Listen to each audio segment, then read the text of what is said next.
So, I always thought I had to be strong and do as much as I can alone, mostly. And asking for help was weak, and being enabled or needy or codependent, etc. Or I'd ask for help and I'd get rejected. But we're human, right? And we're made to be together individually and collectively. And, if that connection is cut off, we go crazy naturally, right? So I realized that these ways were blocking love into my personal life. And the stress of these issues blocking love out of my life caused stress to my life and then my being and then my body. A lack of love can hurt, damage, and seriously kill a person. And in a situation of being in hospital when one can't do much anything for themselves except for be forced to rest and relax and heal and be honest with themselves, when loved ones reach out to help me, I didn't even realize that it was truly help or genuine help or even like an act of love. From my position of not recognizing love, I didn't even recognize the genuine help that people who deeply cared about me were offering me because I had a wall up from my past as seeing others as intrusive or bossy or dominating or abusive or trying to tell me what to do, the very walls that kept love out. I don't want to be that way. Long-term patterns are not easy to change, but fuck, when they come up, I'll do my best to recognize them and make the changes. And this one was a really big wake-up call because being in hospital is one of those things where it's like, okay, this is a serious issue. So being in hospital has forced those walls to come down because all I can do is rest and relax and heal and recover from the buildup of trauma and to let go and let God. So opening up for help, I felt put me at risk of being hurt. But in deep vulnerability, I know with the honest feelings that I communicate more openly, that's the very honesty that keeps me safe.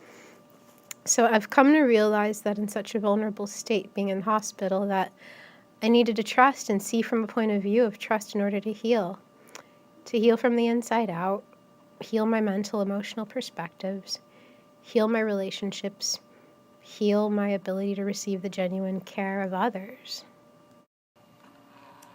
Here I'm in my hospital bed for the moment, temporarily. I'm just going to read from my notes because that's what I got and that's what I can do.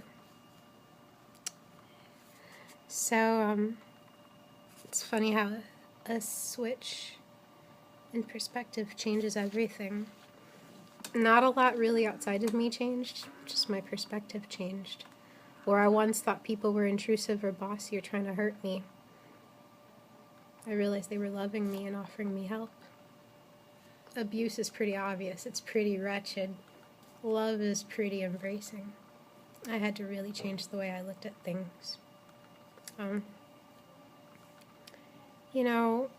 Someone trying to tell me what to do was someone offering me help and caring when I changed my perspective. What I felt was protecting myself was keeping love away from me.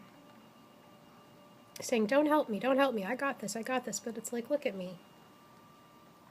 I'm in a hospital. What can I really do for myself except heal?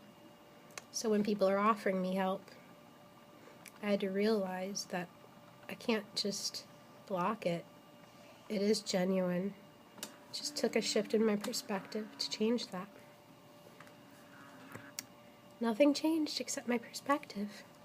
I realized that I didn't know how to recognize love. I realized that I didn't know how to recognize help.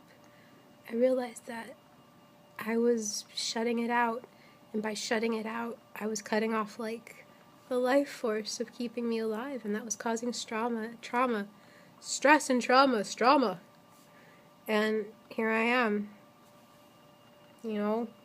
patient, needing to be patient. In this window view hospital room, I've come to learn so much about myself. And the hyper breakdown of admitting that I didn't know how to recognize love has broken a lot of walls down and reconciled a lot of relationships.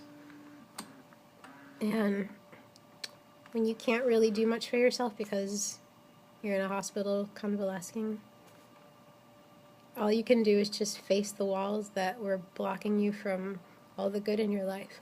That's my experience anyway. I'm not a deficient vegan. Being vegan saved my life. This hospital experience for me has been from a buildup of trauma and stress, and having a perspective that was thwarted and not letting in beauty, love, help, relationships. I mean, it just took a while for me to recognize that the past patterns were the past, and that I don't have to act like that anymore. Oh, I have a lot to say about this, and I'm going on and on. So, that's it for now. If there's more to come, I'm going to let you know. But I just wanted to say, I'll make another video about it if more comes up in my subject. It's just, a lack of love can really, really take a person's life. And that's what I've come to realize. So, wake the fuck up and let love in. This is Natalia. Healing. And I will see you someday outside of this hospital room in a completely different manner. I love you. Thanks for watching.